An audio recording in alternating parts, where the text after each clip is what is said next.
অহিদাত বাণী শোনে খেপিল তায়েফে গণ, নবীকে পাথর মেরে বাহির করিল খুন সহিতে না পেরে। নবী বলেন ইয়া আল্লাহ, মদিনার বুলবুল নবী রাসূলুল্লাহ, আল্লাহুম্মা সাল্লি আলা। মাশাআল্লাহ, আরো ভক্তি ভরে ওয়া আলা আলি।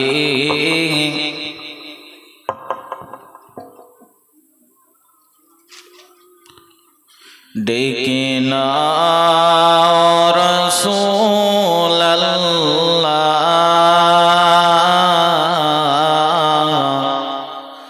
রওজা পাকের কিনারে। আমি কেঁদে কেঁদে হই গো সারা, ধন্য করো আমারে। আমি সইতে পারি না বিরহ জ্বালা, ধন্য করো আমারে। দুই সাথীকে পাশে নিয়ে ঘুমিয়ে আছে নিঝুম নিরালায়। নবীজি যেখানে ঘুমিয়ে আছেন, নবীজির পাশে দুইজন সাহাবী শুয়ে আছেন। একজনের নাম হযরত আবু বকর সিদ্দিক রাদিয়াল্লাহু আনহু, অপরজনের নাম হযরত উমর ইবনুল খাত্তাব রাদিয়াল্লাহু আনহু। কত বড় সৌভাগ্য তাদের! সারা জীবন নবীর সঙ্গ পেয়েছেন, অন্তিম পর্যায়ে শেষ সময়েতে নবীজির সঙ্গী হিসাবেও ঘুমাতে পেরেছেন। জোরে বলেন। দুই সাথীকে পাশে নিয়ে ঘুমিয়ে আছে নিঝুম নিরালায়। সাড়া দাও রাসূলুল্লাহ,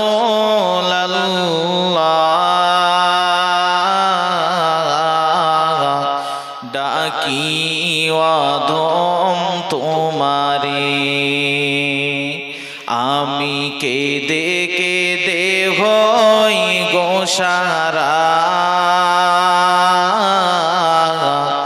ধন্য করো দিদারে। আল্লাহুম্মা সাল্লি আলা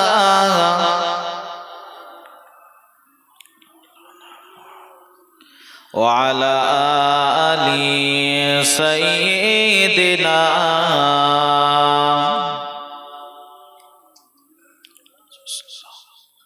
আম্মা বা'দ,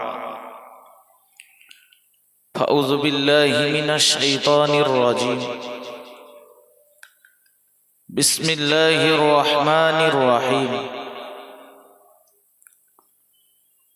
ইল্লাল্লাযীনা আমানু ওয়া আমিলুস সালিহাতি কানাত লাহুম জান্নাতুল ফিরদাউসি নুজুলা। ওয়া ক্বালা আলাইহিস সালাতু ওয়াসসালাম, তামুতুনা কামা তাহইয়ুন ওয়া তুহশারুনা কামা তামুতুন। আও কামা ক্বালা আলাইহিস সালাতু ওয়াসসালাম। সম্মানীয় আজকে মজলিসের স্বনামধন্য সভাপতি, মসজিদের সুযোগ্য ইমাম সাহেব হুজুর, আমার আগ মুহূর্ত পর্যন্ত আপনাদের কাছে বায়ান রেখেছেন বন্ধুবর ভাই মাওলানা মুফতি রজব আলী সাহেব।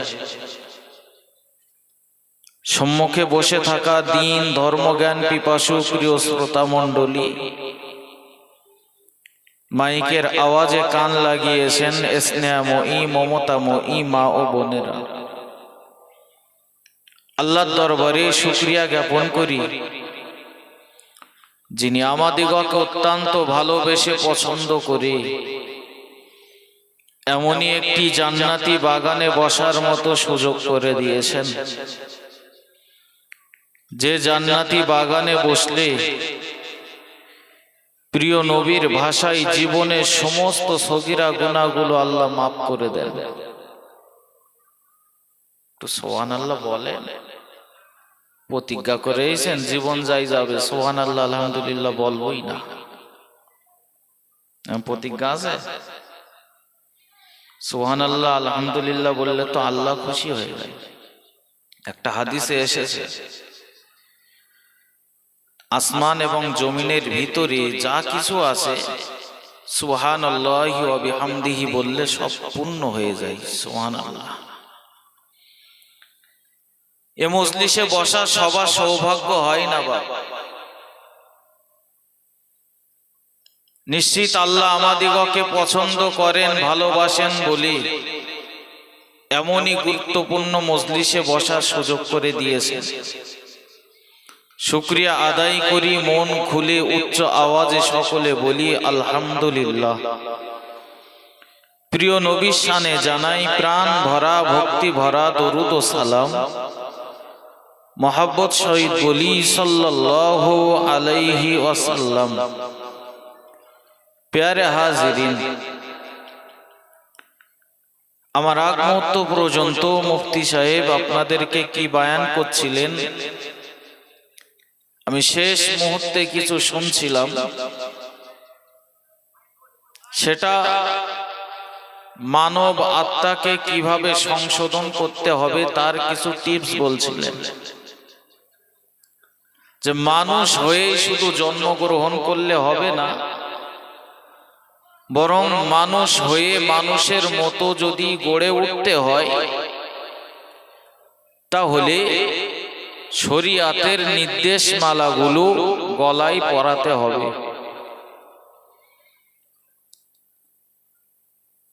বর্তমানে ওয়াজ দেওয়ার লোকের সংখ্যাও কম নেই, আর শোনারও কোনো আমাদের সমস্যাও নেই। যেখানে সেখানে বায়া, মোবাইল খুলবেন কত রকম বায়া, চতুর্দিকে ওয়াজ মাহফিল। এরপরেও এত হেদায়েতের কথা শোনার পরেও মানুষেরা যেমন পাপের ভিতরে ছিল এখনো ঠিক তেমন পাপের ভিতরে কোনো পরিবর্তন হচ্ছে না। ওয়াজ বলা হচ্ছে রীতিমতো। ওয়াজ শুনতে ঢোকার আগেও বিড়ি টেনে ঢুকেছে, সবার শুনে আখিরি দোয়া করে বাড়ি যাচ্ছে বিড়ি খেতে খেতে। দেখি আমরা যে তাবারুক খেয়ে বাড়ি যাচ্ছে, এরাই ছিল আমাদের শ্রোতা। বাড়ি যাচ্ছে এবার বিড়ি খেতে খেতে। কি শিখেছে আর কি শুনেছে আর কি মেনে নেওয়ার নিয়াত করে বসেছে। আসলে হেদায়েত হতে গেলে হাজার হাজার ওয়াজ শোনা লাগে না বাবা। হেদায়েত হতে গেলে একটা ওয়াজ হেদায়েতের জন্য যথেষ্ট। তবে মানার নিয়াতে বসতে হয়। যা আলেম ওলামারা আসবেন তারা যে কথাগুলো বলবেন, আলাপ আলোচনাগুলো করবেন, সেগুলো আমি বসবো শুনবো। যেগুলো নিষেধ করবেন সেগুলো যদি আমার ভিতরে থাকে আমি বর্জন করব, বাদ দিয়ে চলবো। আর যেগুলো আদেশ করবেন আমি আজ থেকে আলেমের মুখের এই জবান থেকে কথাগুলো শুনলাম, আমল করে যাব। এমন নিয়াত নিয়ে যদি বসতে পারতাম তাহলে আমাদের হাজার হাজার ওয়াজ শোনা লাগতো না, একটা ওয়াজ যথেষ্ট হয়ে যেত। কিন্তু আমরা কিরকম বলেন দিন, ওয়াজ শুনবো মানবো না। তাহলে জীবনের কোনো উন্নতি হবে? ইমাম সাহেব হুজুর মসজিদে, গতকাল জুম্মার দিন হয়ে গেছে, মসজিদে যে আলাপ আলোচনাগুলো করেন, বায়ান বক্তব্য রাখেন, ওইগুলোই বলো হেদায়েতের জন্য যথেষ্ট হয়ে যায়। আপনার জ্বর হয়েছে তো কোথায় যাবেন? পিফা বাজারে যে একটা হাতুড়ে ডাক্তার আছে তার কাছে গেছে, তো ডাক্তার প্রেসক্রিপশন লিখে দিয়েছে, এই এই ঔষধগুলো খেতে হবে। আপনি প্রেসক্রিপশন নিয়েছেন, নিয়ে বাড়ির শোকেসের ভিতর রেখে দিয়েছেন। কই শরীর ঠিক হচ্ছে না তো? এই পিফার ডাক্তারের কাজ না, বদরতলায় যেতে হবে। বদরতলার নামি দামি ডাক্তারের কাছে গেছে, ডাক্তার সাহেব সব শুনে প্রেসক্রিপশন লিখে দিয়েছেন, আপনার এই রোগের এই এই ঔষধগুলো খেতে হবে, তাহলে আপনি সুস্থ হবেন। বসিরহাটের ডাক্তার দেখিয়ে প্রেসক্রিপশনটা ভাঁজ করে সুন্দর করে আবার শোকেসে রেখে দিলাম। ঠিক হচ্ছে না কেন আমার? এত ডাক্তারের কাছে যাচ্ছে, হবে না, আরজি করে যাই দেখি। আরজি করে গেছে, নামি দামি ডাক্তার প্রেসক্রিপশন করে দিয়েছে, সেও দলা করে রেখে দিয়েছে। মরিচ যে ভেলুড়ে যেতে হবে নাকি শেষ পর্যন্ত? আচ্ছা, আসলে ঠিক হচ্ছে না, কারণ কি? এতে কবে বয়েছেন নাকি? আশ্চর্য ব্যাপার। আমার কথা বুঝতে অসুবিধা হচ্ছে? কথা বলেন। আর যদি বলেন না হুজুর দাওয়াত করে নিয়েছে, আপনার গাওয়া গেয়ে যান, বেকার বকান কেন? আমি আমার মতো গেয়ে যাচ্ছি। আর যদি আমি আমার মতন করি, ওই সকালবেলা হুজুরের ধরতে, হুজুর মাতিন সাহেব ওয়াজ করছিল, ইউসুফ জুলাইকার কাহিনী বলছিল, খুব ভালো লাগছিল হুজুর, এত সুন্দর লাগছিল। তা সে জুলাইকা মেয়ে লোক না মদ্দা লোক? এই জিনিসটা যেন না হয়। ওই জন্য একে অপরের ভিতরে কথার আদান প্রদান করলে বুঝতে সুবিধা হয়। আসলে আমার শরীর যেমন খারাপ ছিল, এখনো পর্যন্ত খারাপ আছে। এর কারণটা কি? ডাক্তার প্রেসক্রিপশন করে দিচ্ছে, ওষুধ খাচ্ছি না, তো না খেলে ঠিক হয়? ইমাম সাহেব তিনি প্রেসক্রিপশন করছেন মহল্লার মানুষদেরকে, এই এই এই এই কাজগুলো করা যাবে না। ইমাম সাহেবের কথাই হচ্ছে না। ওই মাতিন সাহেবের দাওয়াত করার রজব আলীর কর দেখি, তাদের কথাই হেদায়েত হয় কিনা। আমরাও এসে প্রেসক্রিপশন করে গেলাম, এই কাজ করতে হবে, এদের দ্বারাই হচ্ছে না। কাইম সাহেবের দাওয়াত কর দিন, কাইম সাহেব হুজুর এসেও তিনিও প্রেসক্রিপশন করেছেন, তাও কাজ হচ্ছে না। মানবো, তারপর তো হবে। মানার নিয়াতে বসবো, তারপরে তো।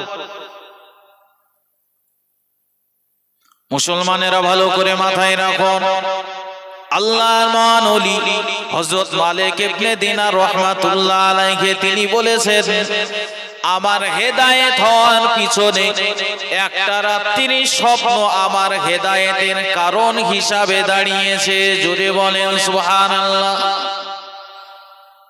ও ভাইরা বাবাজিরা, মালিক ইবনে দিনার আল্লাহর বড় দুশমন ছিল। মালিক ইবনে দিনার আল্লাহর বড় নাফরমান বান্দা ছিল, কিন্তু তিনি আল্লাহ পাকের ওলি হয়েছিলেন, মানার মতো মেনে নিয়েছিলেন বলেই আজ হাজারো ওয়াজ নসিহত শুনি, মানার মতো নিয়াত করে বসি না আমরা। যার জন্য যেমন বেনামাজি ছিলাম তেমন বেনামাজি রয়ে গেলাম, যেমন সুদ ছিলাম তেমন সুদখোর রয়ে গেলাম। যেমন আমি এমন করে বিভিন্ন পাপের ভিতরে মগ্ন ছিলাম, ওয়াজ শোনার পরেও সেই পাপটাও আমার ভিতর থেকে চলে গেল না। কারণ হলো নিজে পরিবর্তন হওয়ার চেষ্টা করি না।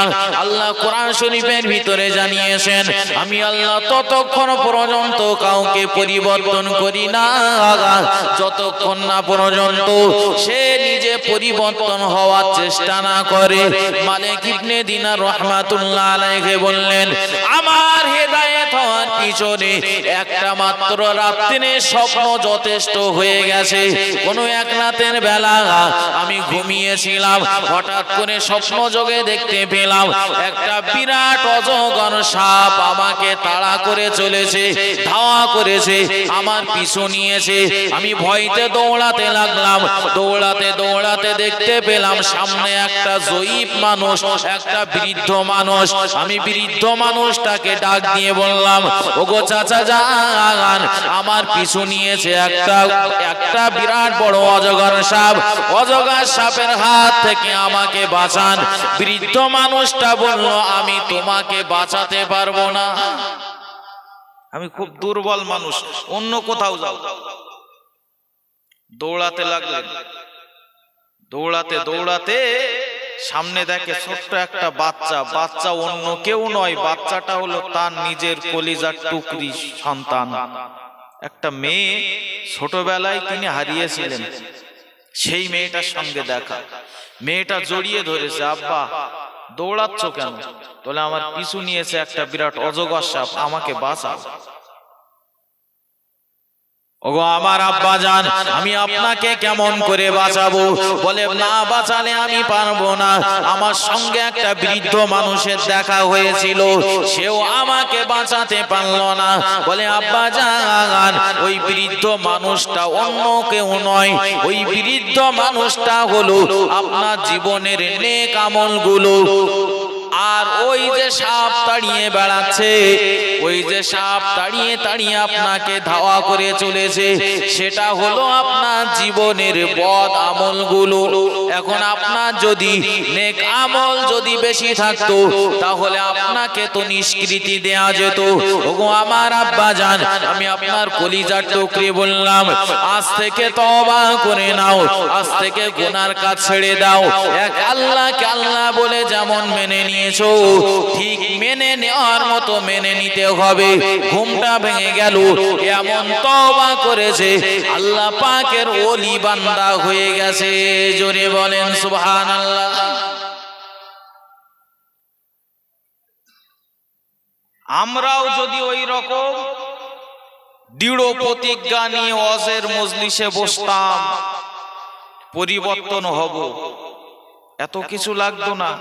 কিন্তু হই হই রয় রমা আমরা দুনিয়ার পিছনে ছুটে চলেছি। আল্লাহ যে আমাদেরকে একটা উদ্দেশ্য নিয়ে সৃষ্টি করেছেন, উদ্দেশ্যটা আমরা ভুলে গেছি।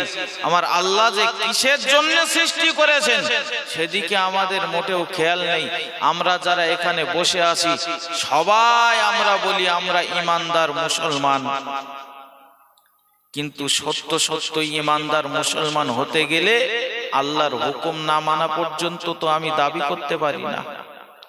আমার পরে যেগুলো আসবে সেগুলো মানবো, বিরুদ্ধে যেগুলো চলে যাবে ছেড়ে দেব। এটা ঈমানদার মানুষের তো লক্ষণ নয়, বরং ঈমানদার মানুষের এটাই পরিচয়। আমার পক্ষে থাক আর বিপক্ষে থাক, যে কথাগুলো আমার অজানা ছিল জানা হয়ে গেল, আজ থেকে তার উপরেই বহাল থাকবে। আল্লাহ পাক রব্বুল আলামিন কোরআন শরীফের ভিতরে জানিয়ে দিলেন, আতিউল্লাহ ওয়া আতিউর রাসূল। ওগো আমার বান্দা বান্দিরা মনে রাখো, আমি আল্লাহ তাআলা জানিয়ে দিলাম তোমরা আমি আল্লাহ এবং আমার রাসূলের ইত্তেবা করো, আমি আল্লাহ এবং আমার রাসূলের অনুসরণ করে চলো। এর পক্ষ রাস্তায় তুমি চলো না, এর বিরোধিতার রাস্তায় যদি চলো সেটা শয়তানের রাস্তা। আমি আল্লাহ তাআলা আমাকেই তোমরা মেনে চলো, আমার রাসূলের আদেশ অনুযায়ী তোমরা চলো। ও ভাইরা বাবাজিরা, ভালো করে মাথায় রাখুন, আমি একমাত্র আমার উদ্দেশ্য হলো আজ আমরা ধর্মহারা হয়ে যাচ্ছি, আমরা হেদায়েত শূন্য হয়ে যাচ্ছি। কেন? ওই জন্য ঈমানটা একটু মজবুত করার জন্য কথাগুলো বলা। ভালো করে মাথায় রাখুন, আমরা ওই নবীরই তো উম্মত, সাহাবায়ে কেরামেরাও তো ছিলেন সেই নবীরই উম্মত। আমাদের রব যে আল্লাহ, সাহাবায়ে কেরাম দিগের রব তো ছিলেন সেই আল্লাহ। আল্লাহর নবীকে তারা কতটা মেনে চলতেন, আল্লাহর হুকুমকে তারা কতটা প্রাধান্য দিয়ে চলতেন। তামাম জীবনে সব কিছু বিসর্জন দিয়ে দেবে, কিন্তু আল্লাহ তাআলার কোনো হুকুম তারা লঙ্ঘন হতে দেবে না। জোরে বলেন সুবহানাল্লাহ। আল্লাহ নবীর একজন সাহাবী যার নাম হলো হযরতে সাঈদ সালামী রাদিয়াল্লাহু তাআলা আনহু।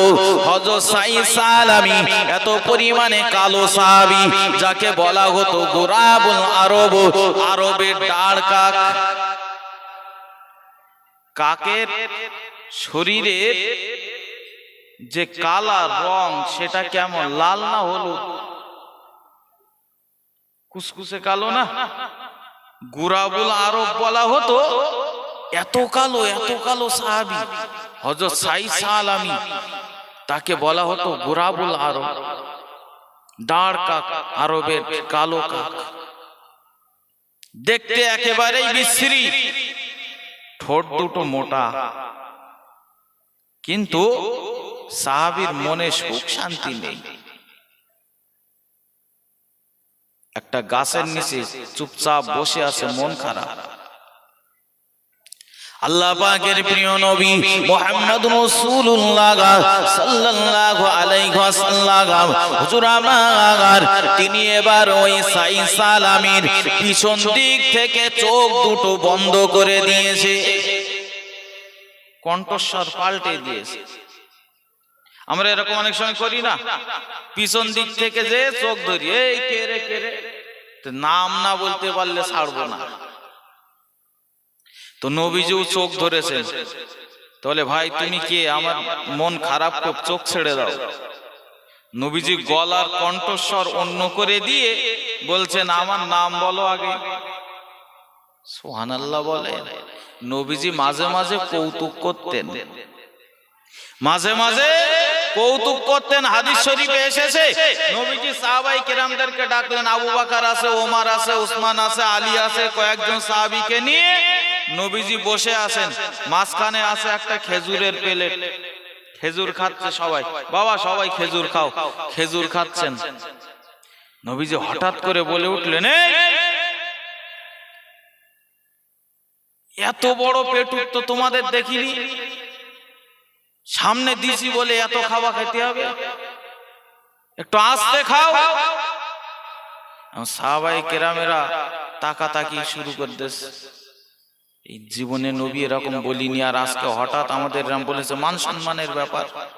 নবী বলছেন এত খেতে হয় পরের জিনিস।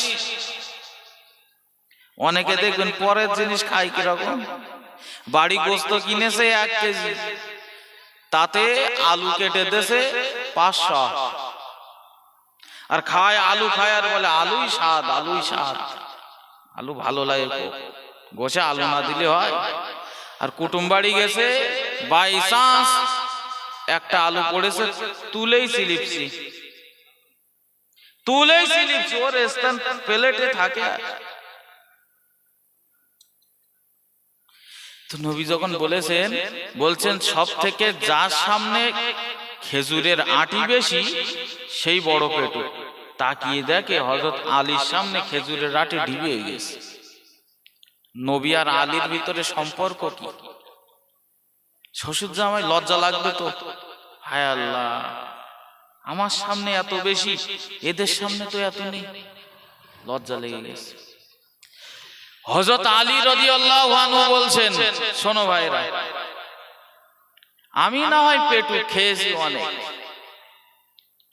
তবে খাচ্ছি তো সবাই, তো একজনের সামনে তো মোটেও আটি দেখছি না, অথচ নবীজি খাচ্ছেন আর আলীর সামনে দেখছে আটি। নবী খাচ্ছে আর আলীর সামনে আটি, নবীর সামনে একটাও নেই। আলী রাদিয়াল্লাহু আনহু বলছেন, আমি না হয় পেটুক খেয়েছি বেশি, কিন্তু যে আটি সমেত খাই সে কম পেটুক। এই যে রসিকতা আল্লাহ নবী করতেন মাঝে মধ্যে।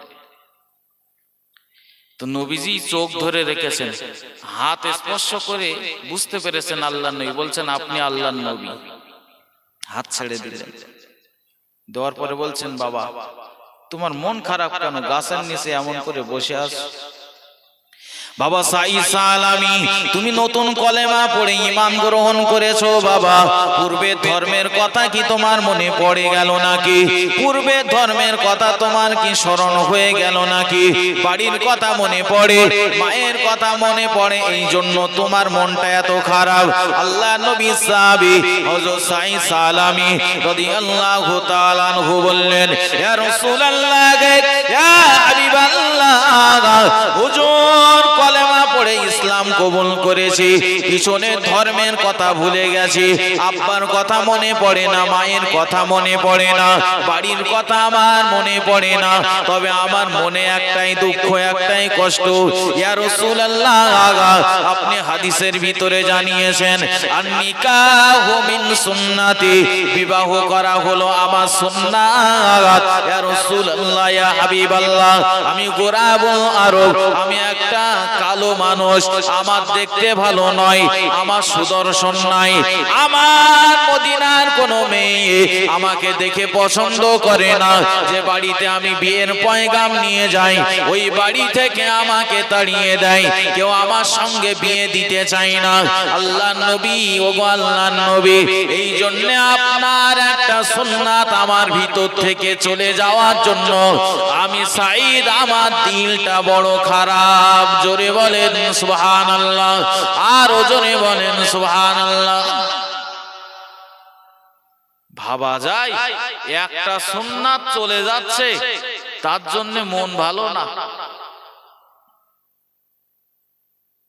হাজার হাজার সুন্নাত নেই আমাদের মধ্যে, আমরা তো যেগুলো মানলে সুবিধা হয় সেইগুলো।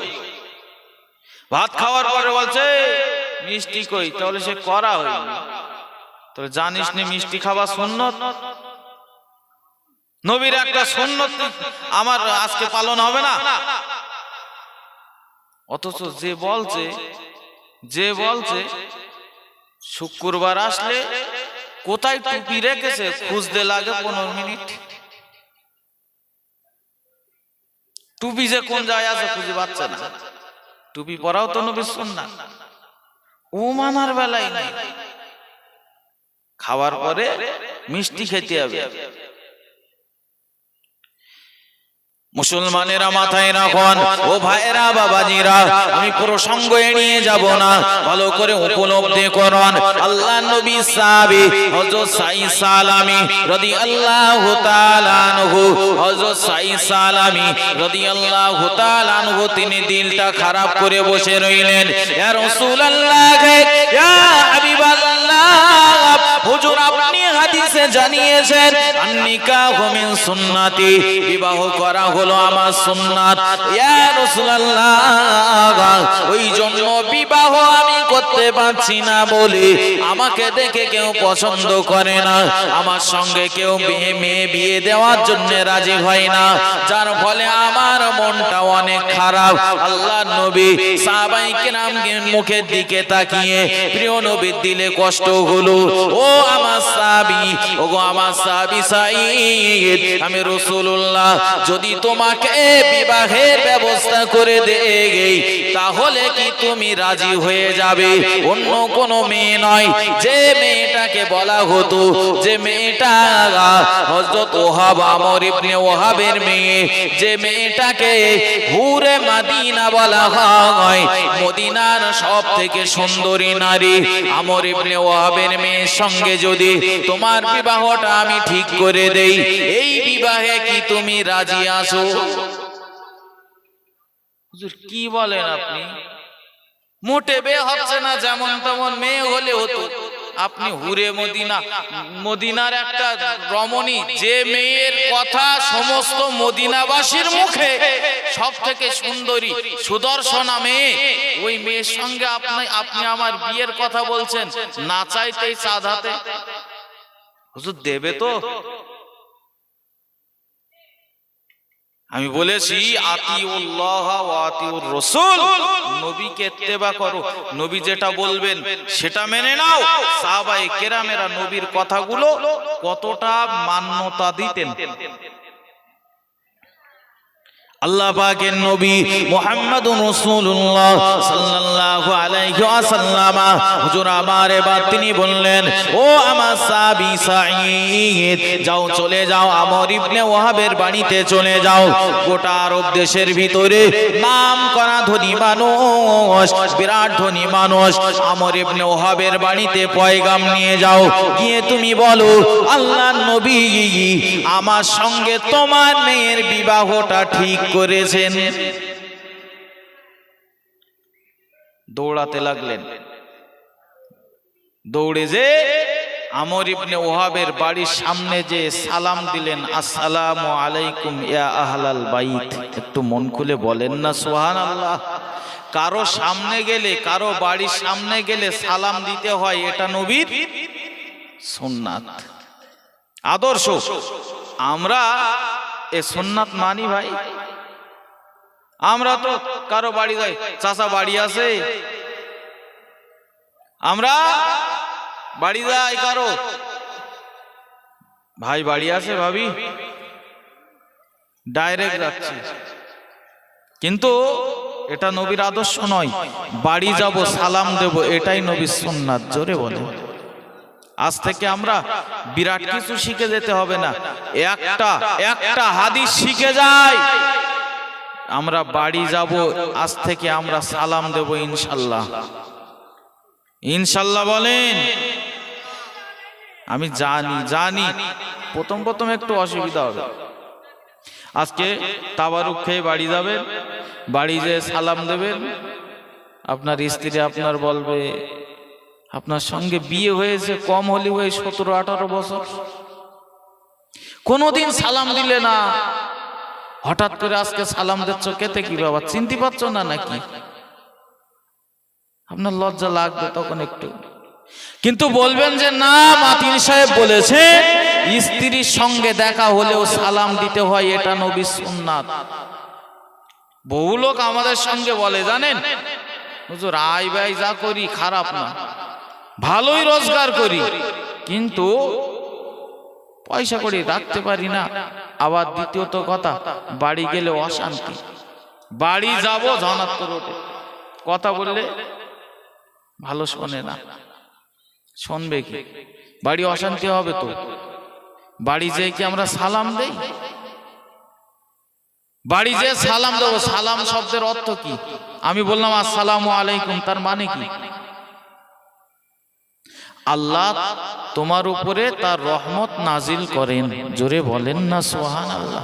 আমার স্ত্রীও আমাকে বলছে ওয়া আলাইকুমুস সালাম, আল্লাহর রহমত তোমার উপরেও আল্লাহ বর্ষণ করুক। জোরে বলেন। আল্লাহ কবুল করে নেবে, বাড়িতে তো রহমত তখন নাজিল হবে। আল্লাহ পাকের নবী সাহাবী হযরত সাঈদ সালামী রাদিয়াল্লাহু তাআলা আনহু, এবার তিনি আমর ইবনে ওয়াহাবের বাড়ির সামনে দাঁড়িয়ে সালাম দিলেন। ঘরের দরজাটা খুলে গেল, কে বাইরে দাঁড়িয়ে সালাম দাও? হযরত সাঈদ সালামী জবাব দিয়ে বললেন, আমি হলাম নবীর সাহাবী সাঈদ। ও আমর ইবনে ওয়াহাব, আল্লাহর নবী আপনাকে সালাম দিয়ে পাঠিয়েছেন। জোরে বলেন সুবহানাল্লাহ। যেই না শুনেছে আল্লাহর নবী সাঈদ সালামীকে সালাম পাঠিয়েছে, আনন্দে আত্মহারা হয়ে, আনন্দে ফেটে পড়ে ঘরের ভিতরে দৌড়ে চলে গেলেন। স্ত্রীর সঙ্গে বিরাট আনন্দ, জানো আল্লাহর নবী আমাকে সালাম পাঠিয়েছে। এখানে মনে করেন আমি এসে একজনকে বললাম যে কাবা শরীফের ইমাম আপনাকে সালাম পাঠিয়েছে, আনন্দ হবে না?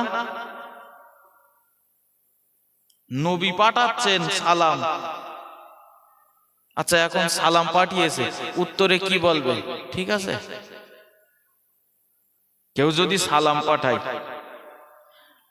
আমি আসলাম, আমার আব্বার বন্ধু মনে করেন আপনি, এবং আব্বা বলেছে ওই পিফাই অমুক মানুষটা আমার ছোটবেলার বন্ধু, দেখা হলে আমার সালামটা দিয়ে দিও। দেখা হয়েছে, বললাম চাচাজি আব্বার বন্ধু আপনি, আব্বা সালাম দিয়ে পাঠিয়েছেন। উত্তর কি দেবে? ঠিক আছে, ওয়া আলাইকা ওয়া আলাইহিস সালাম। সকলে বলেন ওয়া আলাইকা ওয়া আলাইহিস সালাম। কেউ যদি সালাম পাঠায় তো এমনই বলতে হয়, আল্লাহ তোমার উপরেও রহমত বর্ষণ করুক, যিনি পাঠিয়েছেন তার উপরেও রহমত বর্ষণ করুক। জোরে বলেন। এগুলো শিখতে হয়। আসল কথা বলা হয়েছে, বলেছেন আল্লাহ নবী সালাম পাঠিয়েছে, শুনে তো আত্মহারা হয়ে ঘরের ভিতরে চলে গেছে। আসল কথা বলেছে। কি বিপদে পড়লাম। হযরত সাইদ সালামি মনে বলছেন কি বিপদে পড়লাম, নবী সালাম পাঠিয়েছে শুনেই দৌড়। ঘরের ভিতরে যাওয়ার পরে এবার আমর ইবনে ওয়াবের মনে উদয় হলো, কিসের জন্য এসেছে? সালাম শুনে আমি আত্মহারা হয়ে আমি তো চলে এসেছি, আমি বাইরে গিয়ে দেখি সে এখনো আছেন কিনা। বাইরে চলে আসলো, দেখে এখনো দাঁড়িয়ে আছে। ও সাইদ সালামি, কিসের জন্য এসেছো বলো? বলে আসল কথাটা বলা হলো না আমার। কিসের জন্য? বলে আল্লাহর নবী সালাম দিয়ে পাঠিয়েছেন আর আমাকে বলেছেন আপনার মেয়ে হুরে মদিনা, মদিনা সব থেকে সুন্দরী নারী, আপনার মেয়ের সঙ্গে আমার বিবাহটা নবী ঠিক করে পাঠিয়েছেন, তাই বলতে এসেছি। শুনে তো বেরেন হ্যাঁ, কালো কোকিলের মতো ঠোঁট মোটা, দেখতে কুশ্রী। আর প্রত্যেক বাপ মায়ের একটা ইচ্ছা থাকে, এটা স্বাভাবিক। প্রত্যেক বাপ মায়ের একটা ইচ্ছা থাকে যে আমার সন্তানকে যেখানে বিয়ে দেব সেটা যেন ভালো হয়।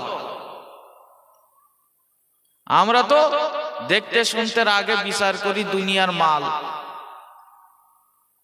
একটা মেয়ে দেখেছি আমি, তো বললাম আপনার তো একটা ছেলে দেখেছি, তা আমি বললাম আপনার তো একটা মেয়ে আছে, মেয়েটা বিয়ে দেবেন? তো বাড়ি কোথায়? বাড়ি ভেবিয়াই। প্রথম কথা কি হবে? কারণ মেয়েটে নেই। প্রথম কথা কি হবে? না ছেলে কি করে? বলে একটা ছেলে আছে ভালো, বিয়ে দেবে। তো বলে ভালো ছেলে, তো ছেলে কি করে? তো বলে ছেলে ওই ইম্পোর্টের কাজ করে আর বিলাকে মাল পারাপার করে, বাংলাদেশে দেয়, বাংলাদেশের মাল এপারে নিয়ে আসে, এই করে। পার ডে কম হলেও 4-5 হাজার টাকা রোজগার করে, এই কাজ করে। তো মত হয়ে যাবে বলো। কিন্তু যদি বলে একটা ছেলে আছে ভালো, তো ছেলে কি করে? মসজিদে ইমামতি করে, মাইনে 5,500 টাকা। আজ পর্যন্ত শুনলাম না কোন গার্জিয়ান, কোন মেয়ের বাপ বলেছে যে ছেলেটা তো ভালো বলছেন, ছেলেটা 5 ওয়াক্ত নামাজ পড়ে, তো ছেলেটা রমজান মাসে রোজা রাখে, তো ছেলেটা হালাল পন্থায় আয় উপার্জন করে, তো এমন কথা কারোর মুখে শুনলাম না। বলে ছেলে বিলাকের কাজ করে, পার ডে 3,000 টাকা করে রোজগার হয়, তাহলে ওই ছেলেই দরকার। তাহলে ও দরকার, তাই কি শোনেন শেষ পর্যন্ত? তাহলে কি বলে? সেগুলো দাঁড়াই পেশাব করে। বলে তা করে, করুক গে। বলে শুধু দাঁড়াই পেশাব করে না, মদ মাতাল খাই বলো। তাহলে খাই, খাগে আস্তে আস্তে ঠিক হয়ে যাবে নি। আর ভোগেও সেই রকম, টাকার লোভে দেয়, তো ভোগেও সেই রকম। বাংলা মাল টেনে এসে রাত্রে যখন ঝাড়ে 3,000 টাকা উড়ে যায়। কিন্তু আপনি লিখে রাখুন, একজন আলেম, একজন হাফেজ সাহেবের স্ত্রীর কাছে জিজ্ঞাসা করে দেখবেন যে আপনার স্বামী তো মাসে ৬০০০ টাকা রোজগার করেন। আপনার স্বামীর এই ৬০০০ টাকা রোজগারে আপনার সংসারে কতটা শান্তি হয়? বলে আমার সংসারের শান্তির কথা মুখে প্রকাশ করতে পারবো না, খুব সুখে আছি, খুব শান্তিতে আছি।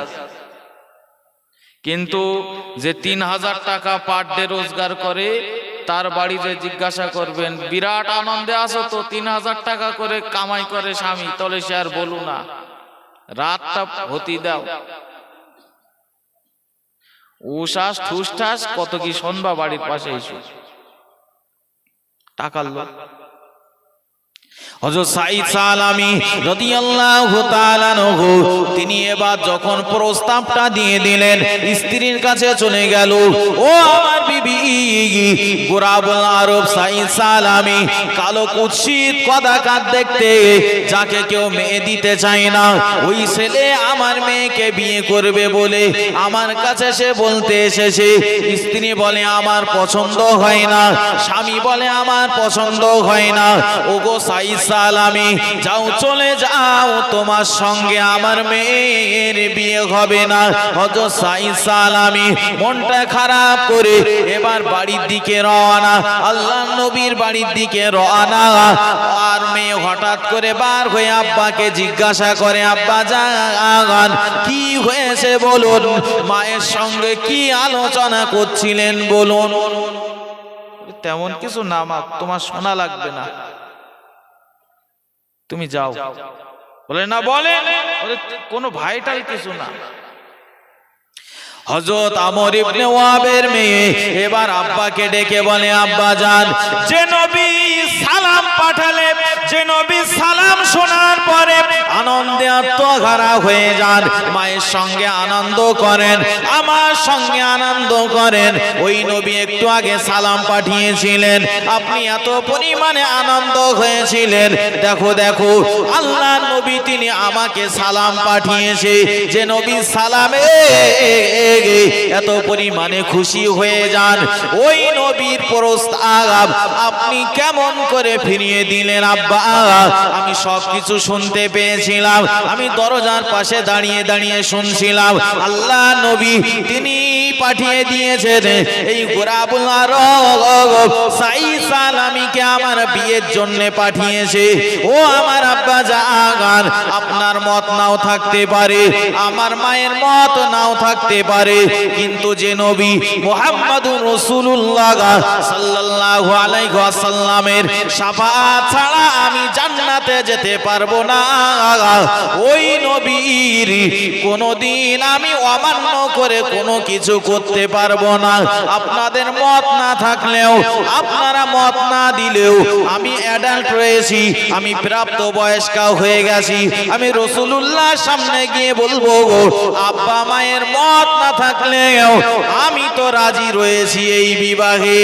জোরে বলেন সুবহানাল্লাহ, আরো জোরে বলেন সুবহানাল্লাহ। কিছু যদি মনে না করেন একটু সামনে এগিয়ে আসবেন, পিছনে তো জায়গা নেই, সামনে আসেন, সামনে থেকে পূরণ করেন। আর সেই ঠান্ডাও নেই যে উঠলে আবার জায়গা গরম হয়ে যাবে, কি গরম জায়গা ছেড়ে আবার ঠান্ডায় আসবে, এটাও নবীর সুন্নাত। দুনিয়া সব জায়গায় আগে বসতে চাই আমরা, তাই না? সব জায়গায়, দুনিয়ায় সব জায়গায় আগে বসতে চাই, কিন্তু মসজিদ আর জলসার মজলিস মনে হয় পিছনে বস, কেন তো জানি না। কন্ট্রোলে যাওয়ার সময় শুধু আল্লাহ বিল্লাহ করে, আল্লাহ যাওয়ার সময় যেন দেখি আমার সামনে বিরাট হলে 2-3 জন, ঠিক না বল? বাড়িতে নিয়ত করে। আমার মা বোনেরা যখন কলে যায় পানি আনতে, বাড়িতে নিয়ত কি করে, আল্লাহ গিয়ে যেন দেখি কলে 6 মেয়ে ছেলে দাঁড়িয়ে আছে, কেউ যেন না থাকে, আল্লাহ আল্লাহ বিল্লাহ করে আর যায়। হসপিটালে গেছি, আল্লাহ যাচ্ছি আজকে যেন ভিড় না। আর এই মজলিসে এসে শুধু নিয়ত করে, আল্লাহ সামনে যেন লাখ লাখ লোক থাকে, তাহলে আমার ভালো হয়। সামনের একটা কদর আছে, শুনুন, আমি বিষয় হারিয়ে যাইনি, আমার বক্তব্য বুঝতে অসুবিধা হচ্ছে কারো বাবা? শুনুন, এখন মেয়ে যে এই কথা বলেছে, বলে মেয়ে তুমি রাজি আছো? বলে হ্যাঁ আমি রাজি। আপনি কেমন করে ছেড়ে দেন? যে নবী সালামে খুশি হন সেই নবী তো বলেছেন আমার সঙ্গে বিয়ে দিতে, আপনি রাজি হবেন না? নবীর সামনে কেমন করে মুখ দেখাবেন? ওই নবীর না শাফাত নেবেন আপনি? ওই নবীর শাফাত নিয়ে না আপনি জান্নাতে যাবেন? হযরত আমর ইবনে ওয়াহাবের এবার ঘোরটা কেটে গেল। প্রত্যেক পিতা মাতার উদ্দেশ্য থাকে আমার সন্তানকে আমি ভালো জায়গায় বিয়ে দেব। তেমন করে তানারা ওই রকম ভাবছিলেন। গোটা আরবের ভিতরে সব থেকে সুন্দরী রমণী হযরত আমর ইবনে ওয়াহাব, তিনি গোটা আরব দেশের ভিতরে বিরাট সম্পদশালী মানুষ। এবার তিনি দৌড়াতে লেগেছেন আল্লাহর নবীর কাছে। আল্লাহর নবীর সামনে যে সালাম দিয়ে বললেন, ইয়া রাসূলুল্লাহ, ইয়া হাবিবাল্লাহ, হুজুর আমি ভুল করে ফেলেছি, হুজুর আমি অন্যায় করে ফেলেছি, আমাকে ক্ষমা করে দেন, আমি বুঝতে পারিনি। ইয়া রাসূলুল্লাহ, ইয়া হাবিবাল্লাহ, প্রত্যেক পিতামাতার একটা চয়েস থাকে, তার সন্তানকে যেন ভালো জায়গায় পাত্রস্থ করতে পারে, ওই দিকে খেয়াল করে আমি তাকে না করে দিয়েছিলাম। কিন্তু আপনি যে পয়গাম পাঠিয়েছেন সে কথাটা আমি ভুলে গিয়েছিলাম, হুজুর আমাকে মাফ করে দেন। এই বিবাহে আমি রাজি রয়েছি, আমার বিবিও রাজি আছে, আমার মেয়েও রাজি রয়েছে। জোরে বলেন সুবহানাল্লাহ। হযরত সাঈদের এইবার মুখে হাসি ফুটেছে, এসো। এইবার তিনি বলছেন, আল্লাহ বহুত দিন পরে আমার স্বপ্ন মেটবে, বহুত দিন পর। এখন নবী বললেন, বাবা আমর ইবনে ওয়াহাব বাড়ি যাও, বিয়ের জন্য জায়গা রেডি করো, যাবে তো এরা, একটা সময় লাগবে, তুমি রেডি হও, বাড়িতে যে তুমি সাজগোজ শুরু করে দাও। আর নবীজি আমর ইবনে ওয়াহাবকে পাঠিয়ে দিয়ে এবার সাঈদ সালামীকে বলছে, বাবা বিয়ে তো আমি তো ঠিক করে দিলাম, এখন যাও বিয়ের মোহরানা নিয়ে আসো। এর মাথায় বাসপ, হুজুর কি বলেন ওসব? মোহরানা? আমার নিজের ঘর বাড়ি নেই, গরিব সাহাবী আমি, মোহরানা কত লাগবে হুজুর? নবী বললেন, আমার মেয়ে ফাতেমাকে বিয়ে দিয়েছিলাম, 600 দিরহাম দিয়েছিলাম, তুমি ওইটাই দিও 600 দিরহাম। হুজুর কোথায় পাবো 600 দিরহাম? আমার কাছে তো নেই। বিয়ে করতে গেলে মোহর দেওয়া লাগে না? লাগে না? কোথায় লাগে? বিয়ে করতে এসেছে খালি পকেট, বোনাইদের পকেটে রয়েছে 1 টাকা, ইমাম সাহেবের সামনে বার করে দেয়, হুজুর 10,000 1 টাকা লেখেন, 1 টাকা নগদ দিচ্ছি। অথচ যে গাড়িতে বিয়ে করতে এসেছে গাড়িটার নাম হলো স্করপিও, গাড়িটা হলো আর্টিগা, এমন নামি দামি কোম্পানির গাড়িতে করে বিয়ে করতে এসেছে, অথচ কাছে টাকা নেই, মোহরের টাকা নেই। ওগো যুবক ভাইরা যারা এখনো পর্যন্ত বিয়ে করোনি, আমি হাতে ধরে বলি, যতদিন না পর্যন্ত মোহরের টাকা জোগাড় না করতে পারবে ততদিন যেন বিয়ের পিঁড়িতে বসতে যেও না, ততদিন যেন বিয়ে করতে যেও না। ওগো মুরব্বিয়ানে কেরামেরা, আপনারা যারা বিয়ে করেছেন মোহরের টাকা আদায় করা হয়নি, অন্তত পক্ষে আজ বাড়ি গিয়ে মোহরের টাকাটা পরিশোধ করে দেবেন। আর যদি সেটাও না পারেন তাহলে তাকে কথা দেবেন যত তাড়াতাড়ি সম্ভব পরিশোধ করার। কারণ কেউ যদি মোহরের টাকা পরিশোধ না করে, আল্লাহ না করুক স্বামীর আগে স্ত্রী মারা গেছে, বিপদ বলো কম না? বিপদ কম না? কিয়ামতের দিন হক ফাঁকি দেওয়ার গুনাহ হবে, কাবীরা গুনাহ। আর হক যে ফাঁকি দেয় আল্লাহ সে গুনাহ মাফ করে না, সেই বান্দা যতক্ষণ পর্যন্ত ক্ষমা না করে। সে যদি ক্ষমা করে দেয় তাহলে মাফ পাবে, ওগো মুরব্বীরা, জানি না কার বাকি আছে, অন্তত পরিশোধটা করে দেন। আজ যদি আপনি আগে মারা যান, স্ত্রী বেঁচে থাকে, এদিকে ষষ্ঠ টানছে, মারা গেছে, ইমাম সাহেব বলছে এই তো মোহরের টাকা দিল তোর বাপ, তাহলে তা বলতে পারবো না, যা মার কাছে, মায়ের কাছে গেছে, মা মোহরের টাকা দিয়েছিলে, টাকা দিয়েছিল আব্বা, তা বলে না দেইনি তো, তা আমার আর দাবি টাবি নেই, দাফন করে দাও, কোনো সমস্যা নেই, আমি মাফ করে দিলাম। ও সে কলে ফেলে কলমা পড়ানি মতন না, কিছু করার আছে? ও ভাইরা বাবাজিরা, যে মেয়েটা আপনার বাড়ির দাসী হিসাবে সে কাজ করতে থাকে, কাজের কোনো শেষ ঠিকানা নাই, যে মেয়েটা আপনার বাড়ির একজন ধোপার কাজ করে, সারাটা বাড়ির মানুষের কাপড় চোপড় গুলো পরিষ্কার করে দেয়, যে আপনার বাড়ির নারীটা আপনার বাড়িতে মেথরের কাজ করে, পেশাব পায়খানা টয়লেট গুলো পরিষ্কার করে দেয়, আব্বার বাড়ি থেকে কত কষ্ট করে আপনার বাড়িতে এসে মানিয়ে নিয়ে ওই নারী সামান্য মোহরের টাকাটা বাকি রাখবেন না। খবরদার খবরদার খবরদার, মোহরের টাকা যদি কেউ বাকি রেখে মারা যায়, ওই মানুষটাকে আল্লাহ তাআলা ক্ষমা করে দেবেন না যতক্ষণ না পর্যন্ত স্ত্রী মাফ না করে দেবে। আল্লাহ নবী বললেন, ওগো আমার সাহাবী সালামি, যাও বাড়িতে তুমি চলে যাও, যাও তুমি কোথায় যাবে, 600 দিরহাম তুমি জোগাড় করে নিয়ে আসো, আমার মেয়ে ফাতেমার সঙ্গে তোমার সামঞ্জস্য হয়ে যাবে। আমার মেয়েকে যেমন আমি দিয়েছিলাম 600 দিরহাম মোহর আমাকে দিয়েছিল হযরত আলী। ও ভাইরা বাবাজিরা, তিনি বললেন আমি 600 দিরহাম কোথাও খুঁজে পাবো না, আমার কাছে কোনো টাকা নেই, পয়সা নেই, আমার কাছে কোনো অর্থ নেই। ওগো ভাইরা বাবাজিরা, আল্লাহর নবী বললেন, ওগো আমার সাহাবায়ে কেরামেরা, কে কোথায় আসো, আমার এই সাহাবী সালামি, সে আজ আমার সুন্নাত পালন করতে বিয়ে করতে যাবে, এর জন্য সাহায্য করবে কে কে, একটু আগিয়ে আসো। আল্লাহর নবীর সামনে দিরহাম পড়তে লাগলো, দিরহাম পড়তে পড়তে দিরহাম গুলো ঢিবি হয়ে গেল।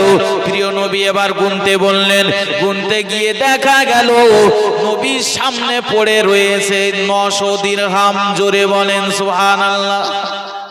লাগবে কতটা? 600 আছে 900। নবী 600 দিরহাম সাইদ সালামের হাতে দিলেন, বাবা এই 600 দিরহাম মোহরানা দেবে স্ত্রীর, আর বাকি থাকে 300 দিরহাম, এই 300 দিরহাম নিয়ে মদিনার বাজারে যাও, বিয়ের জন্য সাজ সরঞ্জাম কেনো, বিয়ের জামা কাপড় কেনো। আরবের সব থেকে ধনী সাহাবী আমর ইবনে ওহাবের মেয়ে তোমার বাড়িতে আসবে, ভালো রান্না বান্না করবে, তার জন্য কিছু বাজার সদাই তুমি ক্রয় করে নিয়ে আসো, তার জন্য দিলাম 300 দিরহাম। 900 দিরহাম নিয়ে বাজারের দিকে ছুটতে লাগলো। ও ভাইরা বাবাজিরা, আল্লাহ নবী সাহাবী হযরত সাইদ সালামি আবার চলে আসলেন, ইয়া রাসূলুল্লাহ ইয়া হাবিবাল্লাহ, হুজুর আমি গরীব সাহাবী, আমি 900 দিরহাম যদি একসঙ্গে নিয়ে চলে যাই, কোথায় কি খরচ করে ফেলে দেব, আমি আর টাকা জোগাড় করতে পারবো না। হুজুর 600 দিরহাম মোহরের টাকাটা আপনি রাখুন, আগে 300 দিরহাম দিয়ে আমি বাজার করে নিয়ে আসি, আমি বিয়ের জামা কাপড় ক্রয় করে নিয়ে আসি, পরে আপনার কাছ থেকে মোহরের টাকাটা নিয়ে নেব। তিনি বাজারে যখন চলে গেলেন, বাজারের ভিতরে যখন চলে গেলেন, বিয়ের মাল সামান যেখানে বিক্রি হয় সেই দোকানে মালগুলো দেখাশোনা করছেন, কেমন পাঞ্জাবি কেমন পোশাক পরে গেলে তার মানাবে ভালো, এমন পোশাক যখন চয়েস করছেন, হঠাৎ করে শুনতে পেলেন মদিনার একজন সাহাবী মুখে হাত দিয়ে চিৎকার করে বলতে থাকে, কে কোথায় রয়েছো, কে কোথায় রয়েছে, চলে আসো, যুদ্ধের দামামা বেজে গেছে। আল্লাহর নবী তিনি যুদ্ধ ময়দানে ডাক দিয়েছেন, মক্কার কুফারে কুরাইশরা ইসলামটাকে নিভিয়ে দেওয়ার চেষ্টা ষড়যন্ত্র তারা করে চলেছে। ও মদিনা মদিনাবাসীরা, আল্লাহর নবী তিনি যুদ্ধ ময়দানে ডাক দিয়েছেন, কে কোথায় রয়েছে চলে আসো, যুদ্ধ ময়দানে যাওয়া লাগবে। হযরত সাঈদ সালামীর কানে যখন সংবাদটা পৌঁছে গেল, তিনি আর দেরি করলেন না। ঈমানটা কত মজবুত তাদের। এবার তিনি বিয়ে জামা কাপড় কেনা বাদ দিয়ে পাশের দোকানে চলে গেলেন, যে দোকানে যুদ্ধের মাল সামানগুলো বিক্রয় হয়, যে দোকানে যুদ্ধের টুপি বিক্রয় হয়, যে দোকানে তরবারি বিক্রয় হয়, ওই দোকানে গেলেন। একটা ভালো দেখে একটা যুদ্ধের পোশাক কিনলেন, ভালো দেখে একটা মাথার তরবারি কিনলেন, ভালো দেখে একটা তরবারি কিনলেন, মাথার একটা লোহার টুপি কিনলেন। ও মুসলমানেরা, তিনি এটাই ভেবে নিয়েছিলেন যে আল্লাহর নবী সুন্নাত হলো বিয়ে করা, আর আল্লাহর নবী ডেকেছেন মানে প্রিয় নবীর ডাকে সাড়া দেওয়া তো ওয়াজিব। ইসলাম ডুবে যাচ্ছে, আর ওই ডুবন্ত ইসলামকে আবার জাগ্রত করা এটা ওয়াজিব। আমি সাঈদ সালামী অনেক দিনের ইচ্ছা, অনেক দিনের শখ হওয়ার পরেও কোনোদিন সুন্নাতটাকে বাদ দিয়ে আমি কোনোদিন ওয়াজিবটাকে ছেড়ে দেব না। জোরে বলেন সুবহানাল্লাহ, আর জোরে বলেন সুবহানাল্লাহ। বিয়ে করা সুন্নাত, যুদ্ধ ময়দানে ইসলামকে টিকিয়ে রাখার জন্য এটা হলো ওয়াজিব। আমি বিয়ের সাজ সরঞ্জাম বাদ দিয়ে যুদ্ধের টুপি কিনবো, আমি তরবারি কিনবো, ঢাল কিনবো, সত্যিও কিনলেন তিনি, এটাই ভেবে নিলেন। কারণ আগে ওয়াজিব না আগে সুন্নাত? আগে ওয়াজিব তো। আজকেও একটা জানাজা পড়ে এসছি আমি আমার গ্রামে, জোহরের নামাজে মসজিদে উপস্থিত 100 লোক, জানাজার ময়দানে কম হলেও প্রায় 1000 না হলেও কাছাকাছি 700-800 হবে, প্রচুর লোক। যা জানাজার নামাজ কি ফরজে কেফায়া, জোহরের নামাজ ফরজ। ফরজে কেফায়া মানে 2-3 জন আদায় করে দিলে হক আদায় হয়ে যায়। আর ওই জোহরের নামাজ ফরজ, ও বাপ পড়লে আমার হয়ে গেল না, বলো আমার দাদা পড়েছে মানে আমার হয়ে গেছে না, আমার উপরে ফরজ পড়তে রয়েছে, আমাকে আদায় করতেই হবে।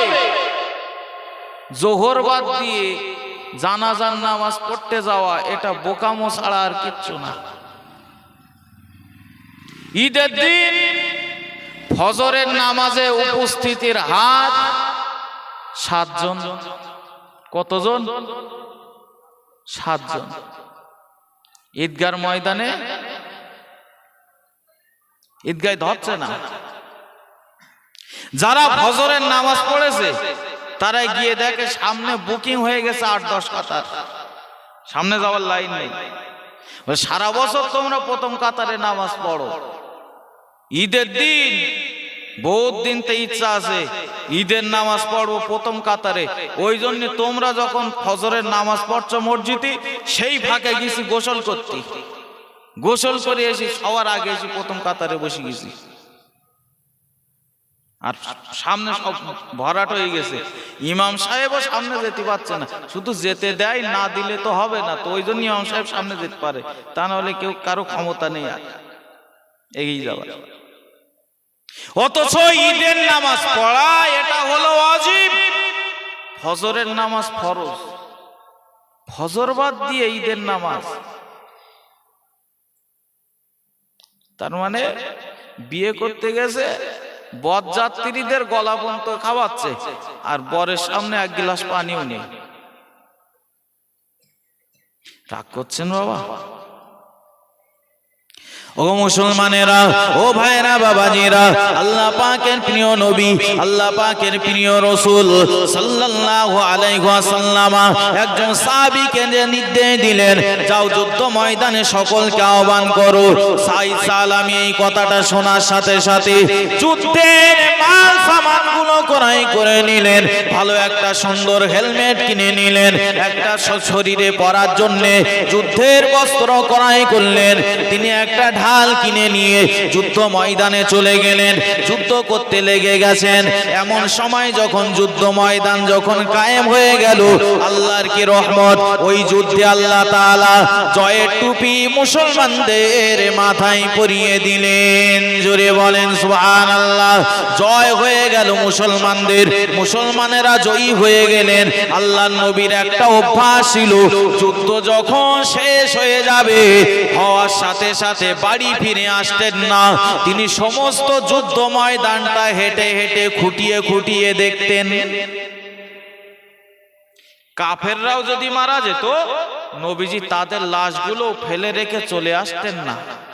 কত বড় আদর্শ তার, যে না এদের লাশগুলো কুকুরে ছিঁড়ে খাবে, শেয়ালে ছিঁড়ে খাবে, এদের লাশগুলো, এরা কাফের, এরপরও মানুষ তো, তাদের লাশগুলো কাগে ছিঁড়ে ছিঁড়ে খাবে। আল্লাহর নবী গর্ত খুঁড়ে কাফের হলেও তাদেরকে মাটি চাপা দিতেন। এত সুন্দর আদর্শ। নবীজি ঘুরে ঘুরে ঘুরে ঘুরে দেখতেন এই যুদ্ধ ময়দানে কতজন মুসলমান শহীদ হয়েছেন, কতজন কাফেরেরা মারা গেছে। নবীজি সব কিছু দেখভাল করে তাদেরকে একটা সেটেল করে তারপরে বাড়ি আসতেন। তো নবী অভ্যাস মতো তিনি হাঁটছেন, কতজন কাফের কতজন মুসলমান তারা মারা গেছে খুঁজছেন। নবীজি সামনে, পিছনে আছেন সাহাবায়ে কেরামরা। নবীজি হাঁটতে হাঁটতে থমকে দাঁড়িয়ে গেলেন, সাহাবারাও দাঁড়িয়ে গেছেন। ইয়া রাসূলুল্লাহ, কি ব্যাপার হঠাৎ দাঁড়িয়ে গেলেন? নবী বললেন, বাবারা এই হেলমেটটা একটু খুলে দাও তো। একজন সাহাবী ওই লাশের হেলমেটটা খুলে দিয়েছেন, আর খুলে দেওয়ার সাথে সাথে বিরাট রক্ত প্রবাহিত হতে লেগেছে। আল্লাহ নবী দেখে চিনতে পেরেছেন এটা অন্য কোন সাহাবী নয়, এটা হলো আমার গরীব সাহাবী, এটা হলো আমার কালো সাহাবী হযরতে সাঈদ সালামী। প্রিয় নবী কেঁদে ফেললেন, ও আমার সাহাবী সাঈদ, যুদ্ধ ময়দানে বাবা তুমি কখন এসেছো? তোমার তো যুদ্ধ ময়দানে আসার কথা নয়, তোমার তো শ্বশুর বাড়িতে থাকার কথা। তুমি বিয়ে করবে বলে তুমি আমার কাছে কত বায়না করছিলে, তোমার চোখে পানি এসে গিয়েছিল, তোমার মনে কত কষ্ট ছিল। আমি রাসূলুল্লাহ আরবের সবথেকে সুন্দরী নারীর সঙ্গে তোমার বিবাহটা ঠিক করে দিয়েছিলাম। ওগো আমার সাহাবী সাঈদ, তুমি যুদ্ধ ময়দানে আসলে কেন গো? তোমার তো তোমার স্ত্রীর সঙ্গে থাকার কথা। আল্লাহ নবী এমন করে করে কাঁদেন। এমন একটা সময় যখন চলে আসলো, প্রিয় নবী মাথাটা উঁচু করলেন। প্রিয় নবীর এবার সাহাবায়ে কেরামেরা দেখতে পেলেন মুখে যেন হাসি ফুটে উঠেছে। আল্লাহ নবী আবারও এবার তিনি লজ্জায় মাথাটা নিচু করে নিলেন। সাহাবায়ে কেরামেরা অবাক হয়ে গেলেন।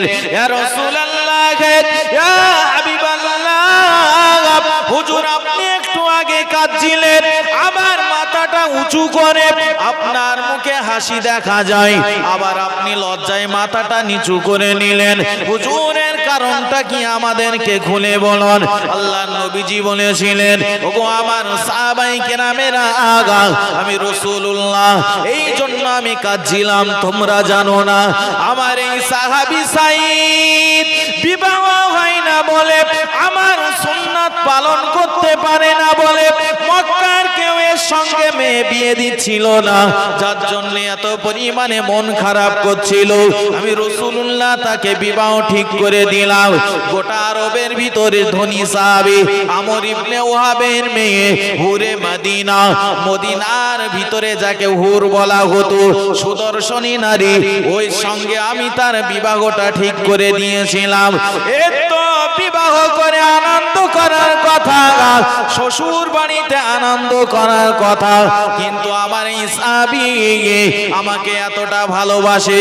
যুদ্ধের সংবাদ শুনে সে দেখো যুদ্ধ ময়দানে গেল, যুদ্ধের কথা শুনে বিয়ের পিড়িতে আর বসলো না।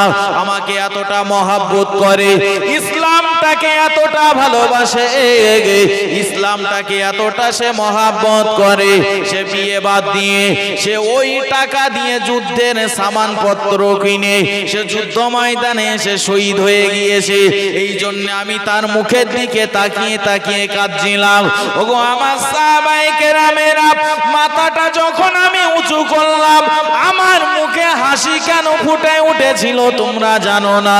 আমি রাসূলুল্লাহ দেখতে পাচ্ছিলাম আমার এই সাহাবী সাঈদের জান্নাতের ভিতরে একটা ঘর, একটা রুম সাজানো হচ্ছিল। ওই ঘরের ভিতরে আমার সাহাবী সাঈদ বাসর করবে বলে। জোরে বলেন সুবহানাল্লাহ, আর জোরে বলেন সুবহানাল্লাহ। ওগো আমার সাহাবায়ে কেরামেরা, আমি তার ওই জান্নাতের ভিতরে ওই রুম সাজানোটা দেখে আমি তখন হাসছিলাম, আমার মুখে হাসি ফুটে চলে এসেছিল। আমি মাথাটা লজ্জায় নিচু করে নিয়েছিলাম, কেন জানো না? আমি যখন তাকিয়েছিলাম তার ঘর যখন সাজানো হচ্ছিল, আমি দেখতে পাচ্ছিলাম জান্নাত থেকে কিছুটা হুর বালাগণ, কিছুটা হুর এত পরিমাণে জোরে জোরে দৌড়াতে লেগেছে আমার সাহাবী সাঈদের সঙ্গে বাসর করবে বলে। কে আগে ঢুকতে পারে সাঈদের বাসর ঘরে, তার জন্য হুরেদের ভিতরে বিরাট প্রতিযোগিতা চলছিল। হুরেরা এত পরিমাণে দৌড়ছিল, এত পরিমাণে আল্লাহ ছিল আমার সাহাবী সাঈদের সঙ্গে বাসর করবে বলে। তারা এত পরিমাণে খুশি দৌড়াচ্ছিল যখন হুরেরা, তাদের সামনের কাপড়গুলো একটু হালকা হাওয়াতে যখন উড়ে উড়ে যাচ্ছিল, তাদের পা গুলো দেখা যাচ্ছিল। আমি রাসূলুল্লাহ ওই জন্য লজ্জায় মাথাটা নিচু করে নিয়েছিলাম। ও ভাইরা বাবাজিরা, আমার বলার উদ্দেশ্য এটাই, আমি গোড়া থেকে বলে আসছিলাম, আমরা তো আল্লাহ পাক রব্বুল আলামিনের হুকুম আহকামগুলো মেনে চলি মৌখিক দাবি করে, প্রিয় নবীর আদর্শ মেনে চলি মৌখিক দাবি করে। মৌখিক দাবি করলে হবে না, সাহাবায়ে কেরামদের মতো কাজে দাবি করার দরকার। আমি রাসূলুল্লাহকে যদি অনুসরণ করে আল্লাহ নবী যে কথাটা বলবেন সেটাই তো মানা লাগবে। সাহাবায়ে কেরামেরা তারাও তো এমন করে মেনে নিয়েছিলেন, দুনিয়ার সব সম্পদ যদি হাতছাড়াও হয়ে যায় আল্লাহ নবীর একটা কথাও তানারা ফেলতেন না, কারণ তানারা জানেন এ সম্পদ আমার না, এ জীবন আমার না, এ জীবন আল্লাহ পাকের জীবন, এ জীবন এ সম্পদ তো আল্লাহ পাক ক্রয় করে নিয়েছে। আল্লাহ পাক জানিয়ে দিলেন, ইন্নাল্লাহা আশতারা মিনাল মুমিনিনা আনফুসাহুম ওয়া আমওয়ালাহুম বিআন্না লাহুমুল জান্নাহ। আমি আল্লাহ তাআলা জানিয়ে দিলাম, ঈমানদার মানুষের তাদের জান এবং তাদের মাল, তাদের জীবন, তাদের মাল সম্পদগুলো আমি আল্লাহ তাআলা জান্নাতের বিনিময়ে ক্রয় করে নিয়েছি। জোরে বলেন সুবহানাল্লাহ, আর জোরে বলেন সুবহানাল্লাহ। সুতরাং আমার এ সম্পদ আমার নয়, আমার এ জীবন আমার নয়, আল্লাহ তো কিনে নিয়েছেন। যখন কেউ আমার কাছ থেকে কোনো জিনিস ক্রয় করে নেন তখন তার দায়িত্ব থাকে আমাকে জিনিসটা আবার ফিরিয়ে দেবেন, হাদিয়া দিয়ে দেবেন, না একেবারে নিয়ে যাবেন। আমি তো বিক্রি করে দিয়েছি জান্নাতের বিনিময়ে। আমরা সবাই তো জান্নাত চাই তো নাকি? কার কার জান্নাত দরকার? আজকে মজলিসে বসে মনে আশা নিয়ে আল্লাহকে কি দুই হাত তুলে দেখানো যায় যে আল্লাহ আমাদের জান্নাত দরকার? নারায়ে তাকবীর, নারায়ে তাকবীর। রব্বুল আলামিন আল্লাহ আপনার এই সমস্ত বান্দারা তারা হাত উঁচু করে রেখেছে, আল্লাহ আপনি কুদরতি নজরে দেখেন। এই রাতের বেলা আমরা এতগুলো মানুষ বসেছি দুটো খাওয়ার জন্য নয়, আমাদের অর্থ দেবে বলে বসে আছি তেমনটাও নয়, একমাত্র আমরা আপনার জান্নাত পাবো বলেই বসে আছি। আল্লাহ মেহেরবানি করে আমাদের নসিবে আপনার জান্নাতকে কবুল করে নেন। সকলে বলি আমিন। হাত নামান। এখন জান্নাত যদি পেতে হয় আল্লাহর হুকুম মানতে হবে, তাতে যদি জীবনও যায়, তাতে যদি আমার মাল সবও চলে যায়, আমার জীবন দেওয়া লাগবে। কলেমাটাকে কতটা ভালোবেসেছি, ইসলাম ধর্মটা কত কষ্ট করে এসেছে আমরা বুঝতে পারছি না কিছু। আমরা তো নাম কাওয়াস্তে আল্লাহকে মানতে পেরেছি, আল্লাহ যে বলেছেন আতিউল্লাহ ওয়া আতিউর রাসূল, আমাকে মেনে নাও, আমার রাসূলকে তোমরা ইত্তেবা করো, রাসূলকেও মেনে নাও। মানতে তো পাচ্ছি না।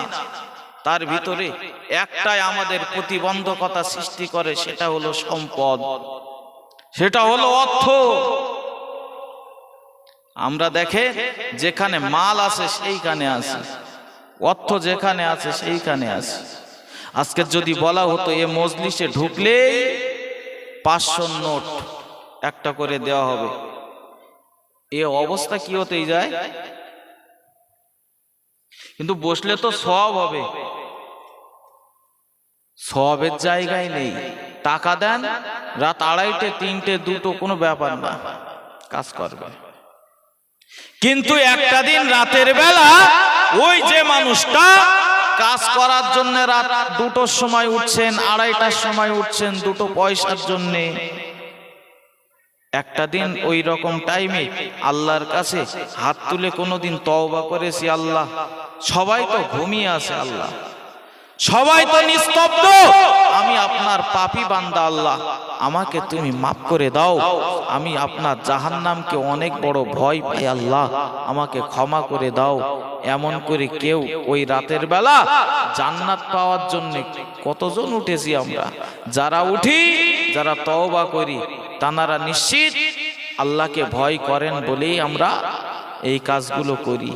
আজ আল্লাহর কত হুকুম দিনের পর দিন, দিনের পর দিন ছেড়ে চলে যাচ্ছে। আল্লাহ কোনো কিছুর অভাব দেয়নি, আমাদের সব দিয়েছে।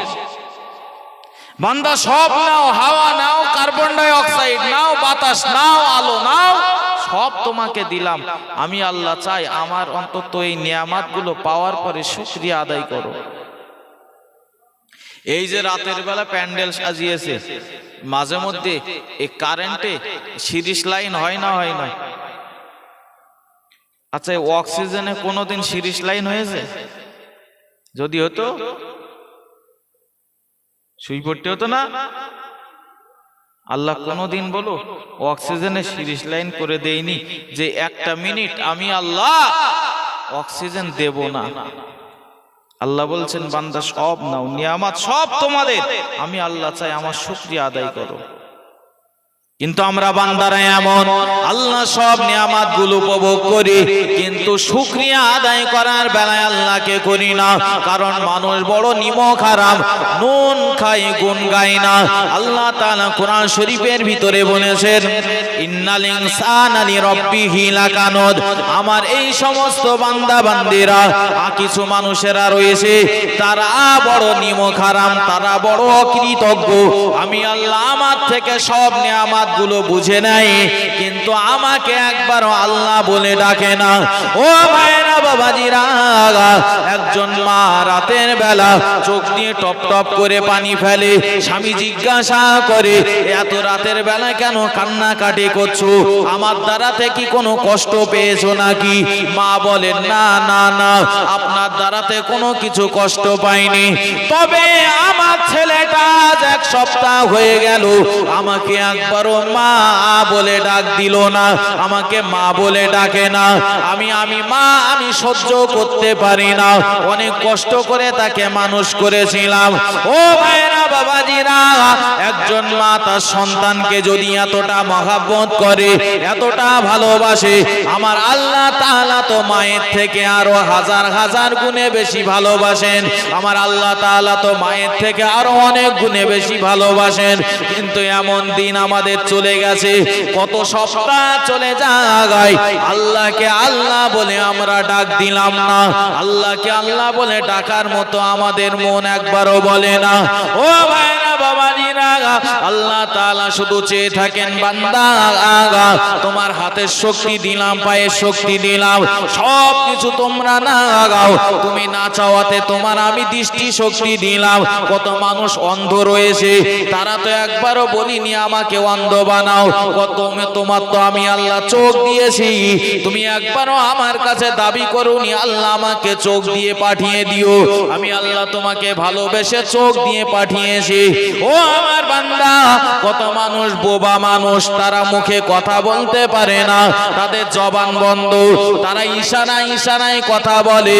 এমন মানুষের বুকে তো কত কথা জমে থাকে, কারো সামনে ব্যক্ত করতে পারে না।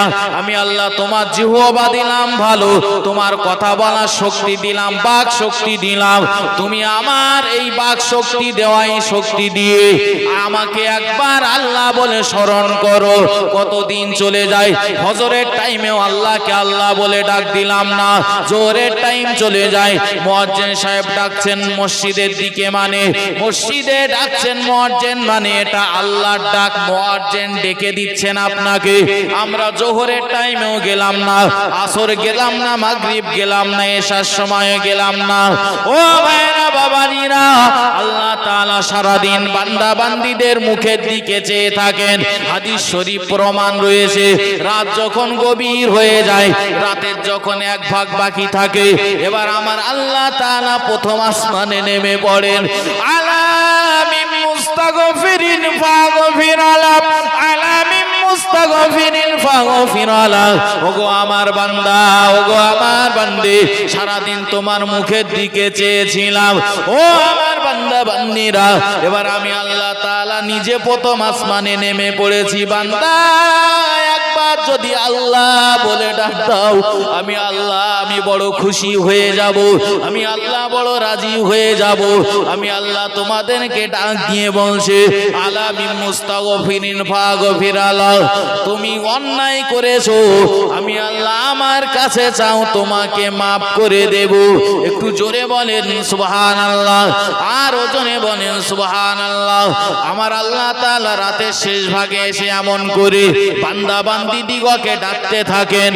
আর আমরা বড় নিমখারাম, ওই আল্লাহ সব নিয়ামত নিয়েও আল্লাহকে আল্লাহ বলে ডাক দিলাম না, আল্লাহর কাছে একটু মাথা নত করলাম না, একটু চোখ দিয়ে পানি ঝরালাম না।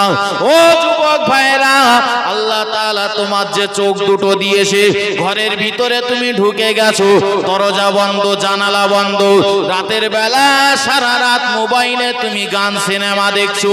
আমার আল্লাহ যদি তোমার চোখের দৃষ্টি শক্তি না দিতেন, কেমন করে তুমি মোবাইলে গান দেখতে? আল্লাহ তো তোমাকে গান সিনেমা দেখার জন্য সৃষ্টি করিনি। গান সিনেমা দেখবে বলে আল্লাহ তোমার বলে এই চোখের দৃষ্টি শক্তি দেননি। চোখের দৃষ্টি শক্তি দিয়েছেন পিতা মাতার মুখের দিকে, তুমি রহমতের দৃষ্টিতে তাকাবে, আল্লাহ তাআলা তোমার আমল নামায় মকবুল হওয়া হজের সব লিখে দেবেন। জোরে বলেন। আলেম ওলামাদের মুখের দিকে তাকাবে, জীবনে সগীরা গুনাহগুলো ঝরে যাবে। জোরে বলে। তা না হয়ে যত অশ্লীল কাজ, এ চোখ দিয়ে কত গুনার কাজ না করছি। যুবক ভাই, যা কিছু হয়ে গেছে ফিরে আসি, আর গুনার দিকে না থাকি। আর গুনার সঙ্গে কতদিন থাকবো? জীবনে তো বহু গুনাহ করে ফেলেছি আমরা, আর কত গুনাহ করলে আমরা শান্তি পাবো বলে? হয়েছে তো প্রচুর, আর কত করতে চান গুনাহ? এই গুনাহ করতে করতে করতে করতে যদি হঠাৎ করে আজরাইলের ডাক চলে আসে, কি জোগাড় করলে সারা জীবনে? আজকে যে মানুষটার জানাজা পড়েছি, যে মানুষটার জানাজা পড়ে এসেছি, ওই মানুষটার থেকে বহু মানুষ, তার থেকে বয়স বেশি, জানাজার নামাজে দাঁড়িয়ে জানাজা পড়েছে। একটু চোখটা বন্ধ করে একবার ভাবুন, আমার থেকে কম বয়সী বহু মানুষ কবরে শুয়ে আছে না নেই? যেখানে দেখবেন সেখানে আছে, বাপের কাঁধে রয়েছে ছেলের লাশ। কত দেখেছি বড় ভাই বেঁচে আছে, ছোট ভাই কবরে চলে গেছে। কিসের গ্যারান্টি? কিসের জন্য আমরা এখনো ভাবছি যে এখনো বহুত দিন বাঁচবো, আর কবে মসজিদে যাব? তবে এ কথা ঠিক, আমরা মসজিদে যেতে ভুল করলেও মসজিদের খাটিয়া আমাদের বাড়ি যেতে কোনোদিন বলো ভুল করবে না। ভুল আমরা করতে পারি মসজিদে যেতে, খাটিয়া একদিন ঠিক হাজির হয়ে যাবে। ও আসতে কোনো ভুল হবে না। আমার মরণ আসিবে কখন কেউ তো জানে না, আমার মরণ আসিবে কখন কেউ তো জানে না। আমি মরে গেলে আমায় তোমরা ভুলে যেও না, আমি মরে গেলে আমায় তোমরা ভুলে যেও না। আমার মরণ আসিবে কখন কেউ তো জানে না। এই দুনিয়ায় চিরজীবন থাকার জায়গা না, অন্ধকার কবর যে তোমার আসল ঠিকানা। ঠিক না বল? আসল ঠিকানা কোথায় আমাদের? দুনিয়া বলো মুসাফির খানা। নবী বলেছেন কুনু ফিদ দুনিয়া কান্না কাগরি। দুনিয়া হলো মুসাফির খানা, আসল ঠিকানা বলো কবর। এখানে আমরা জোগাড় করতে এসেছি। এই দুনিয়ায় চিরজীবন থাকার জায়গা না, অন্ধকার কবর যে তোমার আসল ঠিকানা। সবাই রেখে আমায় চলে যাবে, সঙ্গী হবে না। সবাই রেখে আমায় চলে যাবে, সঙ্গী হবে না।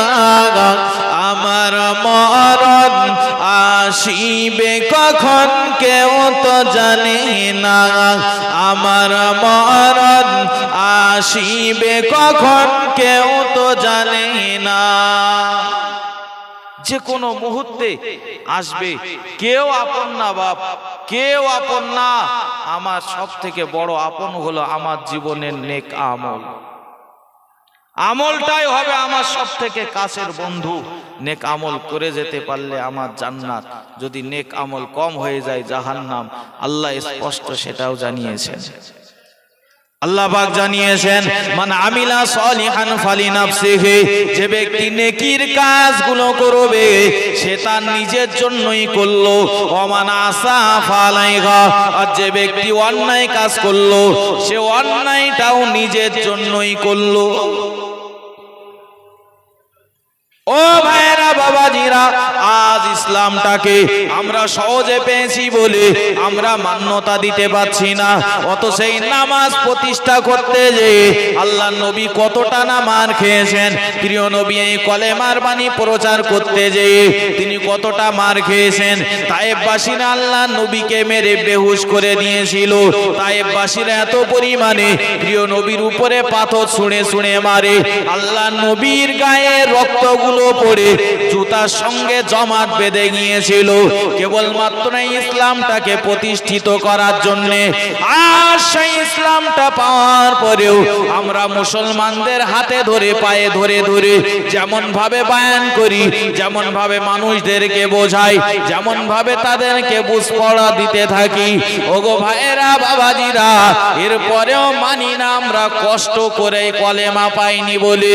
কারণ পৈতৃক সম্পত্তির মান মর্যাদা আমাদের কাছে থাকে কম। যেটা নিজের গাটির টাকায় কিনেছি ওই জমির কদর বিরাট। আব্বার কিনে রেখে যাওয়া জমি তার দাম বিশাল কম। বাপ গেছে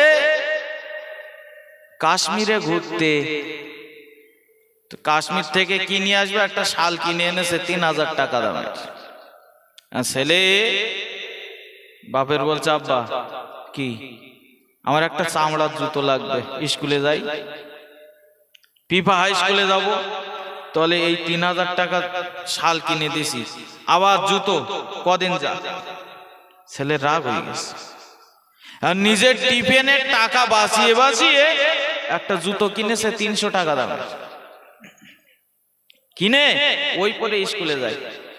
একদিন আব্বার শরীর খারাপ, সেদিন আর কাজে যায়নি। বাড়ি আসে দেখে সে কাশ্মীর থেকে কিনে আনা সেই 3000 টাকা দামের শাল দিয়ে স্কুলে যাচ্ছে। তো সেই জুতো কায়দা করে মরছে, ফাইন করে করে মরছে জুতো। বাপের রাগ উঠে, তুই কি করছিস? কি ও 3000 টাকা শাল দিয়ে 300 টাকার জুতো মুড়ছিস? বলে আব্বা, ও শাল আমার কষ্ট করে কিনতে হয়নি, জুতো বলো আমার টিফিনের টাকা বাঁচিয়ে বাঁচিয়ে কিনতে হয়েছে। জুতোর দাম 300 হলেও এর মূল্য আমার কাছে অনেক বেশি। তোমার ওটা তো পেয়েছি আমি ফ্রি। আজকে কলেমা স্বীকার করতে কষ্ট হয়নি তো? ওই জন্যে আল্লাহর হুকুম মানতে ভালো লাগে না। ওই জন্য আল্লাহর হুকুম আমাদের কাছে এর এত প্রাধান্য পায় না।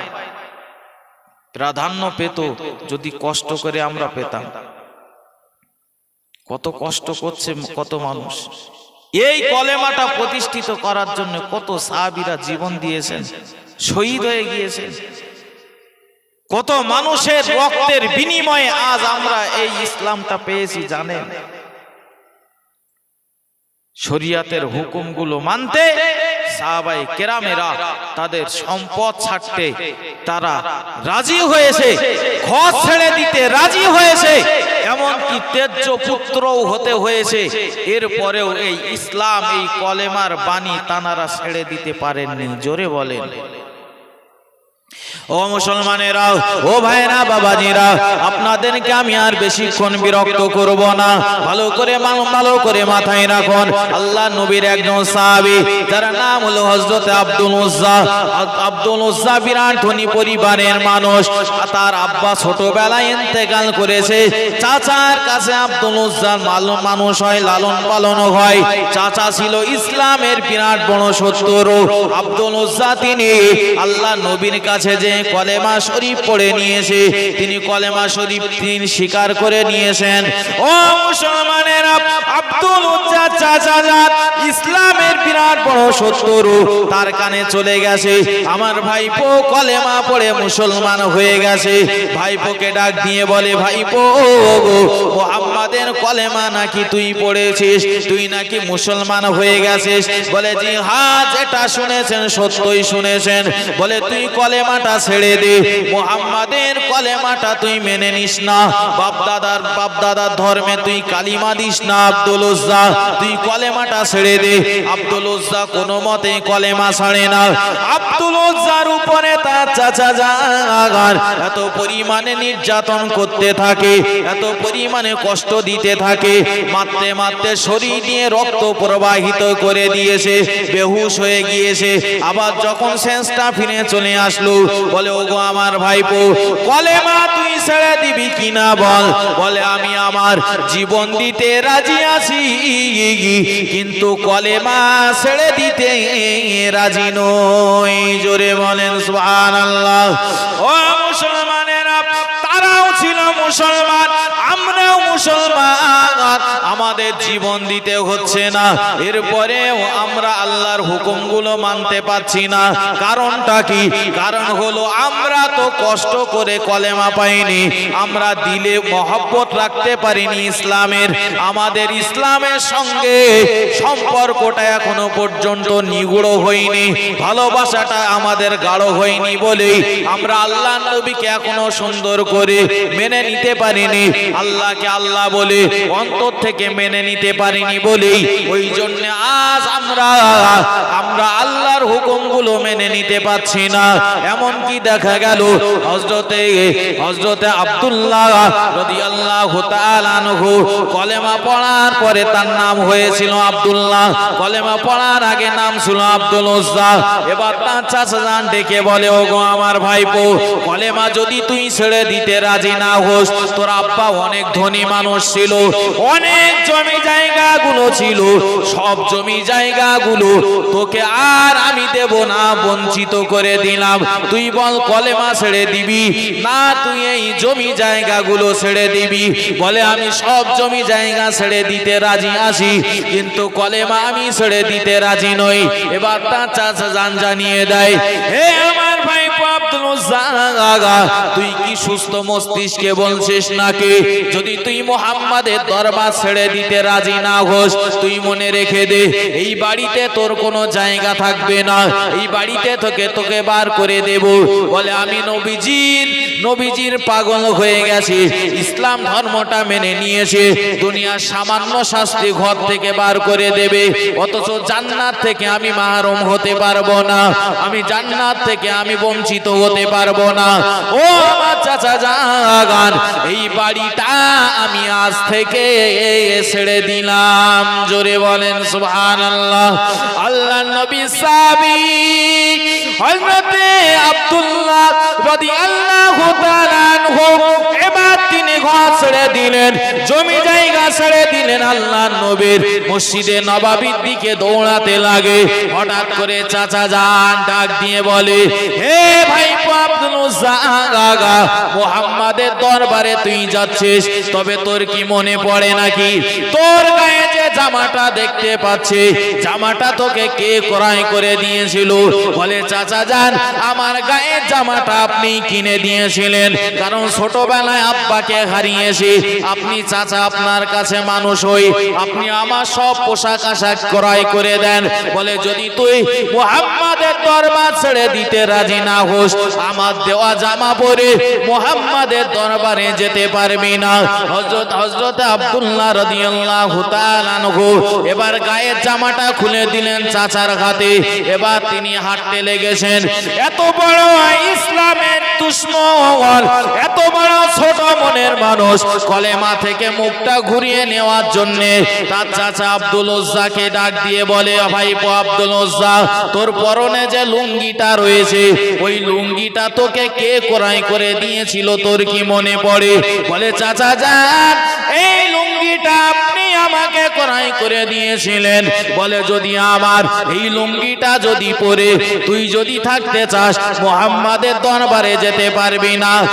আর যদি মুহাম্মাদের দরবারে যাস, আমার কিনে দেওয়া লুঙ্গি পরে তুই মুহাম্মাদের দরবারে যেতে পারবি না। হযরত আব্দুল্লাহ রাদিয়াল্লাহু তাআলা আনহু এবার তিনি বিরাট বড় পরীক্ষায় পড়ে গেলেন। পরীক্ষাটা ছোট না বড়?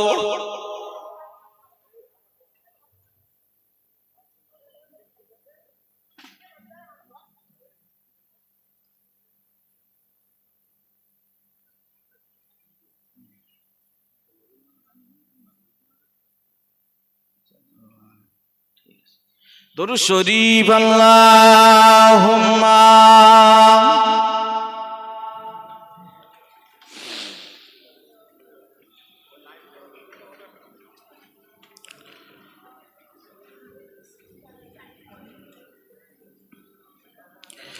কাদে উম্মত কাদে মুমিন কাদে মুমিনা, কাদে উম্মত কাদে মুমিন কাদে মুমিনা। আজ খালি ভুবন রইল পড়ে, খালি ভুবন রইল পড়ে, মোর নবী এলো না। কাঁদে উম্মত কাঁদে মুমিন কাঁদে মুমিনা। আসবে না নবী আগাত এই ভুবনে,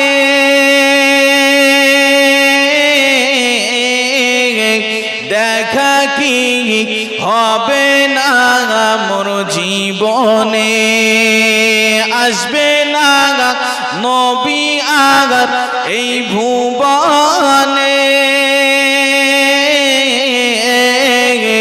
দেখা কি হবে না মোর জীবনে। তোমার দেখা তোমার দেখা পেলে পারে, তোমার দেখা পেলে পারে জীবন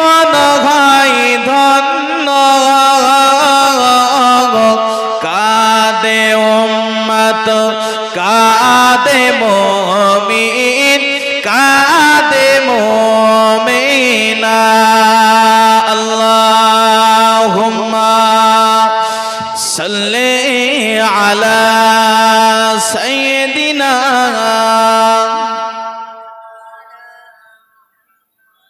ওয়া আলা